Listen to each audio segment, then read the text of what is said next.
Okay, so I will not be reading more books this month because I'm forbidding myself of reading more books this month. So I decided to do my wrap up now. It's like the last day of July. So I decided to do it now. So I cannot allow myself to read one more book because it will not be my wrap up, and I'm obsessed like that. So yeah, this is how I control myself, if y'all didn't notice. So I'm going to be talking about the books I read in July, and it got interesting, so bear with me. I'm gonna be talking about the books I read in July. So let's go with the first one. To begin, last month, the last book I read, like the last day of June, I finished like 30 minutes before ending the month. I finished Daisy Jones and the Six. So I wanted to read a chill book. And so the second day of July, I decided to read a short story. This is like an audiobook. It is not released like in paper, sadly, because I needed paper. But yeah, it's called Two Stories, and it's by Sally Rooney, and I didn't know it existed. But it's basically his book, but like in audiobook, and it has two stories, as the title says. And we follow, like, one of the stories is called Mr. Salary, and the other one is In Color and Light. Color and Light. Okay, so yeah. And it's like all Sally Rooney books. We follow people, we're exploring people. Don't know what else to tell ya. I enjoyed it. I give it 4 stars, so yeah. I didn't like the fact that it's only an audiobook, but you know, c'est la vie. So I read it, and that was that.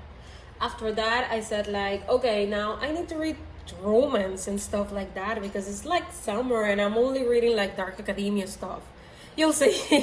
So I decided to read Maybe in Another Life by Taylor Jenkins Reid, another Taylor Jenkins Reid book that's not from the Seven Husbands of Evelyn Hugo multiverse.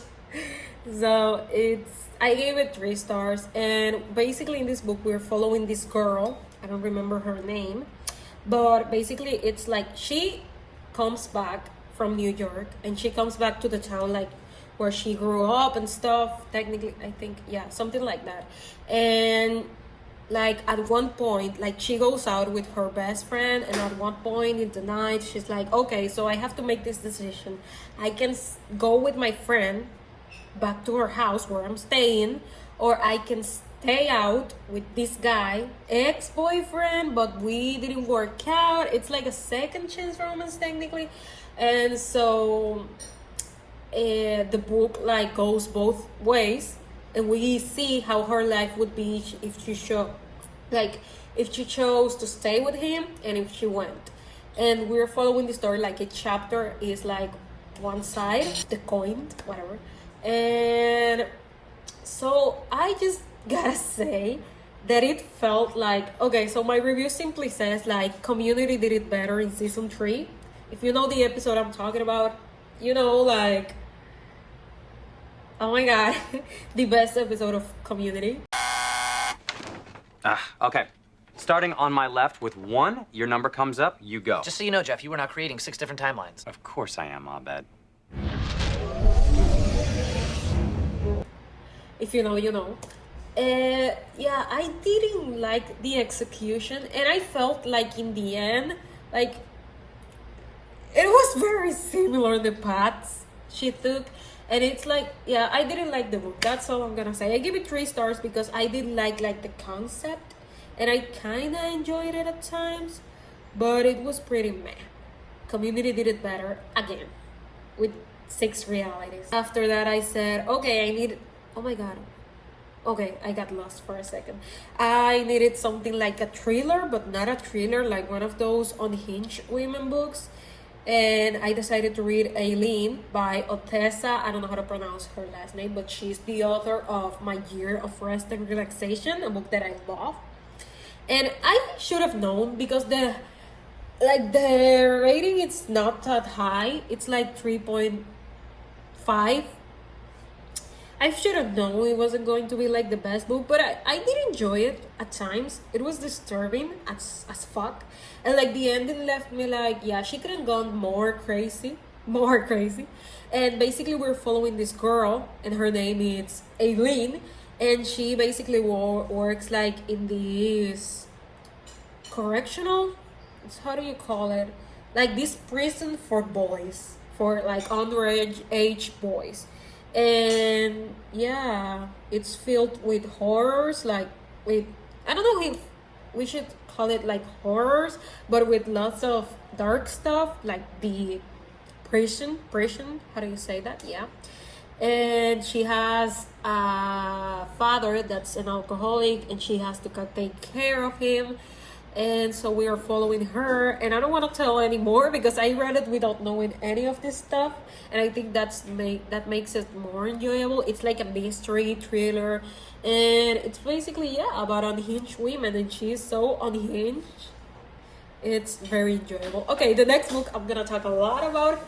Okay, so the next book is The Binding. If you decide to read The Binding, first of all, it's better if you don't know anything. But if you want to know something, take this as advice. It is divided in parts. If I'm not wrong, it has 3 parts. When you begin reading the first part, it may feel like, oh my god, I don't understand what's happening. The world building, it's going to make some sense, but you're going to get angry at times. Yeah, it has 3 parts. In the first part, you might get angry because you don't know what the fuck is happening. But if you're patient, it's going to be amazing. Like, you're going to get the best reward. Like, trust me on this. It is so worth it. And it's an amazing book. And if you want a little of the plot, what I can tell you, it's basically, dystopian world, kind of. And it's in a place where books are dangerous. And it's, here they call it an alternate universe. And it's reminiscent of like the 19th century. It felt kind of like a Jane Austen book, but with a Bronte's input, like Wuthering Heights, something like that. I really enjoyed it. It's similar to Wuthering Heights, but it's like fantasy, full-on fantasy.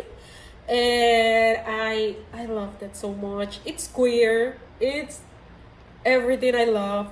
It has homophobia, so I'm gonna cry. After reading The Binding, 5 stars. Like, can you believe it? I was like, I'm gonna give this book 2 stars. But I kept reading it because one of my favorite booktubers, Leonie, like the Book of Leo, she said like, this book is amazing. And I trust her because we have similar taste. And I said like, I'm gonna trust her and I'm gonna keep reading. And I kept reading, and I'm so thankful for it. Like, I was not going to DNF, but you know what I mean.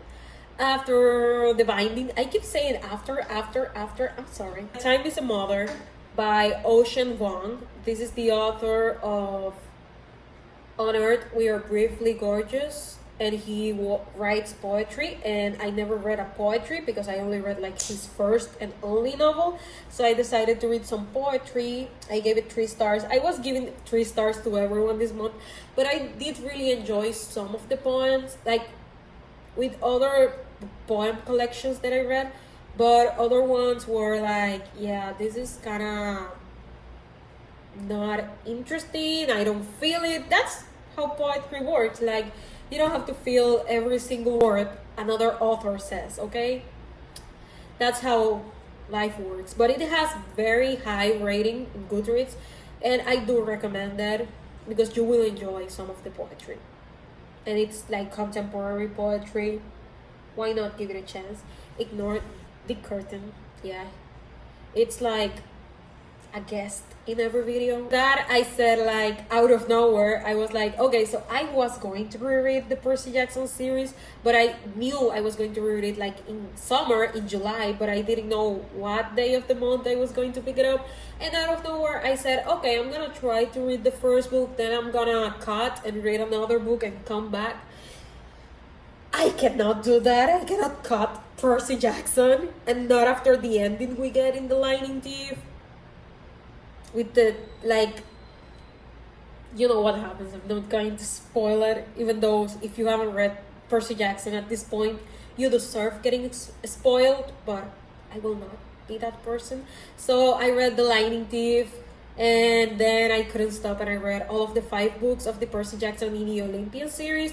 And if you don't know, still don't know, I'm gonna give you a summary. So Percy Jackson, it's basically this book series, and we are following this guy, this boy of 12, and he didn't want to be a half-blood. And you're asking yourself, what the fuck is an asshole? An asshole? And a half-blood? A half-blood? A half-blood, it's basically this...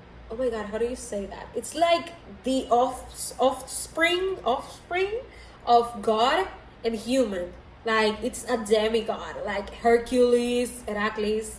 It's like Achilles, people like that. Okay, so I'm sorry, my cat was doing something, is doing something cute, and I wanna cry. Okay, so I was saying, Percy, it's basically this guy, and he discovers like he is a demigod, and he may or may not have a big prophecy in his future, and so they take him to Camp Half-Blood. That's why you have to read it in summer. It's a camp, and they take him to Camp Half-Blood, and there he has to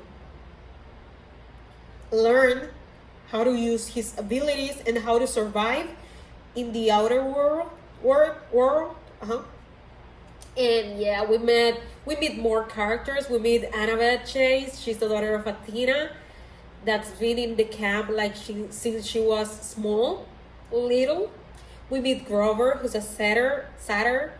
And yeah, we have a lot of characters. And we have Kieran, we have Mr. D, we have the Naiads, the Dryads, more campers from other... Oh my god, it's such an amazing experience. And last time I read it was in 2020. And I didn't give 5 stars to like 2 of the books. And now, this time around, I decided that all of the books are great. And I gave it 5 stars again. So, it's a roller coaster. But if you read more than 3 times these books like me, you know that you will always enjoy them.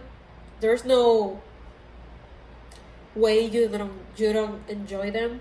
So it's amazing. Maybe it's the nostalgia talking, so I don't know, but I think they're good. Like, I tried this time to read them from like a outsider point of view. I cannot do that obviously, but I tried, and I think they're very good regardless. So yeah. Oh my god, I'm talking a lot. After that, I read To Kill a Kingdom by Alexandra Cristo. After reading The Sorcery of Thorns last month, I really wanted to read another standalone fantasy because I wanted to find another standalone fantasy that's as good. And basically, this is like one of those enemies to lovers books, you know? And we are following 2 characters, like dual point of view. We are following the main character, one of the main characters. There are 2 main characters. Oh my god, it's not charging. But yeah, we're following a siren, and she basically is like the daughter of a siren queen and stuff. And she is a killer of princes. Like, she kills no, not princesses, prince, like man. And the other one, it's like, her name is Lyra. She's like the Princess Lyra. And the other guy is Elian, the prince, and he is a human, and he kills sirens and stuff like that. He's like a pirate, but he's a prince. And so yeah, I gave it 4 stars. The only thing I didn't like was like the final battle and like the resolution. Like, it was like we didn't see anything getting solved.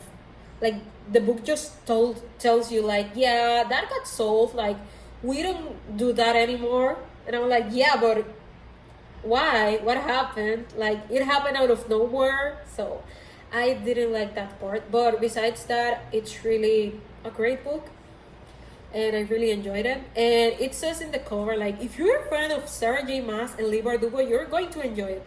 I don't read Sarah J. Maas. I never read Sarah J. Maas, but I read Leigh Bardugo, and that convinced me.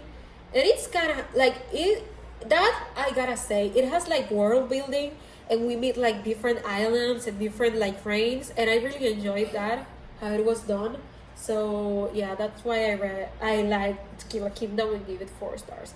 And after that, okay, so I went with my dad to the bookstore and I found the book and I got him to buy that book, and this is the only physical book I read this month.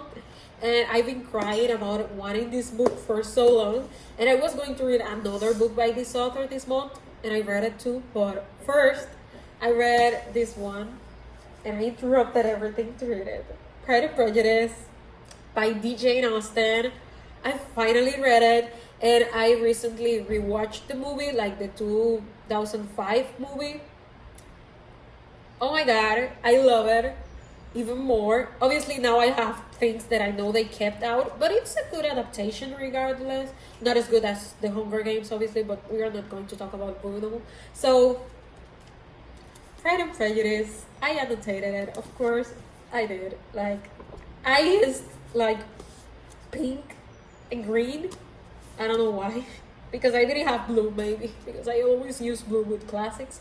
But I don't have blue, like, I'm running out of blue. So that's sad. And I'm saving it for a book I'm going to read next month. The blue I have left. So, look at it. I even underlined the first line because that's iconic. It's Pride and Prejudice. And this is a classic, so I don't think I will tell you what is it about, but because I think everyone knows. But Elizabeth is such a great main character, and I really like her.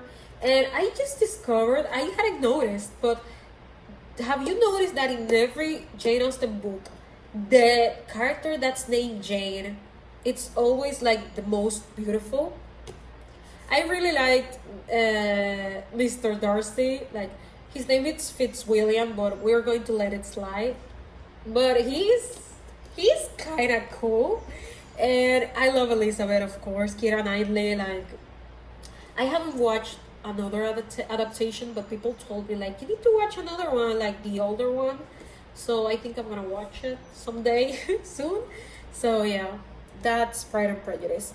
After reading Pride and Prejudice, I was in a Jane Austen kick, and I said, I'm gonna read another Jane Austen, and I decided to read the one that I said I was going to read this month, which is Emma.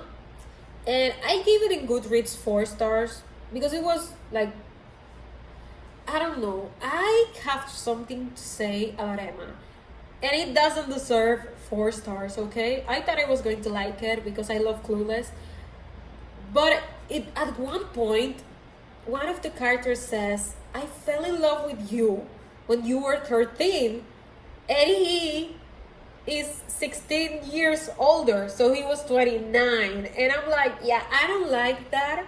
That's funny, but not funny haha. Funny grooming.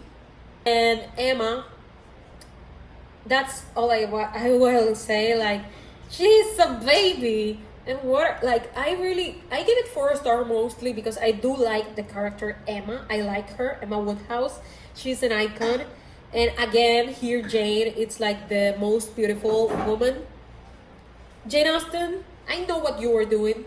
I have another like take on that. I think that Jane Austen was like trying to leave a mark in her books, because if you don't know, like in that time, women were not allowed to say that they wrote books. Many women books like were anonymous, and she was trying to leave her mark in her books.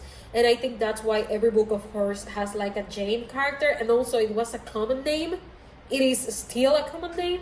So I'm defending Jane Austen, but also if she wants to make the most beautiful character be a Jane, that's okay. Okay, so we have 3 books left. I didn't read a lot of books. Well, there are a lot, but I didn't read as much as last month, so yeah. I read Dead Poets Society, the book version. I know I mentioned it like in my last video, so I read it. It's so short, and I read it, and we follow the story of the movie basically. And it's this academy for boys, and these boys that they don't have freedom, okay? And this new teacher arrives, and he gives them freedom. And if you've been in a Catholic school, you get it. And read the trigger warnings, because there are trigger warnings. And yeah, I did enjoy the book.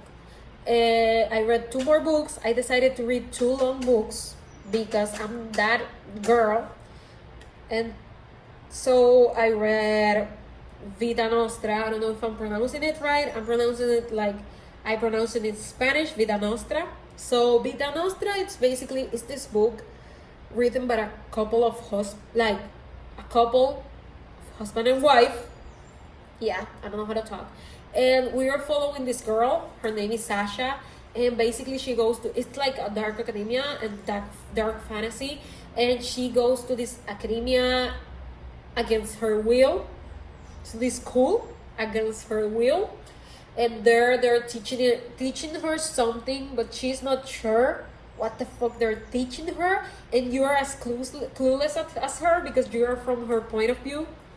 So that's all I gotta say about Vida Nostra. It's such an amazing book. It has an amazing writing, and I was very sad to find out that the husband died this year in May. So sad. And the book is amazing, but I don't think they have translated like any more books besides the first one. So that's kind of sad. But we have the first one, and I read it, and I enjoyed it, and I gave it, I said 4 stars, but I think I gave it 4.2. So there's that. Oh yeah, I gave 4 stars to The Poet Society. Only 4 because the movie was better. We gotta say it, but it was okay. And last but not least, since the first day of the month, I was not the first, but since the beginning of the month, I was reading a book. And it took me long enough because I stopped reading it, and I came back and finished it, and it was oh my god, it was such a goal to me to finally read this book because I wanted to read it for so long. So the book I read is The Priory of the Orange Tree. If you know, you know, you've seen it. It's a tiki. It is a real book, like it is, all books are real books, like whatever. But it is a big book. And I wanted to read a book that was longer than A Little Life, so that's why I read it. Oh my god. The sky, it's like blue. It's but blue, like dark blue. It's purple. Oh my god, it's going to rain so much. That's sad.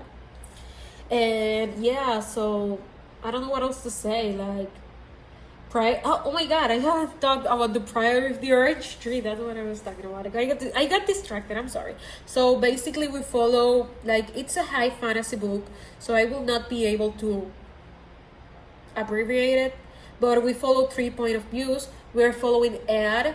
I don't know if I'm pronouncing it right, but yeah, we follow Ed Durian. She works for Her Majesty in the Kingdom of Virtudom. Oh my god, the whole name of the Iris. Yeah, she serves Her Majesty Severan the Ninth, and we have another characters. We have Tane. She lives in the east. Like, Ed is from the south, but she lives in the west. Tane is from the east, and we have another character, and he's originally from a place called, oh my god, I don't remember, Birnan, something like that. And his name is Nikolais, but he is exiled. And basically we're following these three characters, and we see how their stories are like connected and how everything's going. And basically the book is very much explores like religion and different beliefs. Different communities can pick up from one same experience, but like it's different how each community experiences it. And yeah, there's a lot of trigger warnings, of course. It's like high fantasy. And the only thing I have to say is, if you like the character, don't like it, because they will probably die, because this is high fantasy. And now I want to read Game of Thrones after reading this book, and I really enjoyed it. And we are getting like a prequel. It's not it's not in the same world, like it's not a series, it's a standalone. Oh my god, it's getting dark. But it is very much in the same world, so I really want to go back to this world of the Priory, and I cannot wait to read it. It's coming out like in January, I think, or February next year, so that's that. And that's all the books I read this month. Oh my god, I didn't read that much if you think about, okay, there were a lot, but they weren't like a toxic amount. So yeah, learning to control myself, and this next month I'm going to read like 6 books or less, because I'm trying to go down, because I already reached like 100. Like, I don't want to, if I get to like 160, I'm going to be pushing myself to reach the 200 mark, and I shouldn't. Here's my cat to say goodbye with me. So thank you for watching. I don't know what he's looking at. So thanks for watching. Okay, see ya.